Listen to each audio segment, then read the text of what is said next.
అండి. నేను ఈరోజు ఒక చిన్న చిక్క చెప్తాండి. అది సులభంగా చేసుకోవచ్చు అండి. పిల్లలకు చెవు నొప్పి లేసినా ఏం చేసినా కూడా కొంచెం నూనె గంటలోంచి ఇట్లా తీసుకొని కొంచెం వేసుకోవాలండి. వేసుకున్న తర్వాత ఏం చేయాలంటే ఎల్లిపాయలు కూడా కొంచెం తీసుకోవాలండి. ఎల్లిపాయలు తీసుకొని కొంచెం ఇట్లా ఎల్లిపాయలు తీసుకోవాలండి. ఎల్లిపాయలు ఇట్లా చిన్నగా ముక్కలు చేసేయాలండి. మీకు ముక్కలు చేసినాక ఇట్లా ముక్కలు చేసి మళ్ళీ గ్యాస్ అంటియాలండి. గ్యాస్ అంటించినాక చూడండి, ఇట్లా గ్యాస్ అంటియాలండి. గ్యాస్ అంటించినాక కొంచెం ఇట్లా వేడి పెట్టాలండి.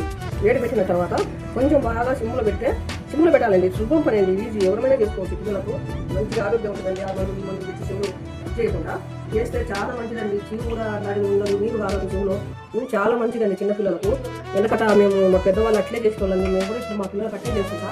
ఈరోజు మీరు కూడా చేసుకోండి చూసి. ఇది చెవు కూడా చాలా మంచిగా ఉంటుందండి. మళ్ళీ ఒకసారి దగ్గర రండి, నేను వెళ్ళిపోయి చూపి ఎట్టగా పెట్టింది.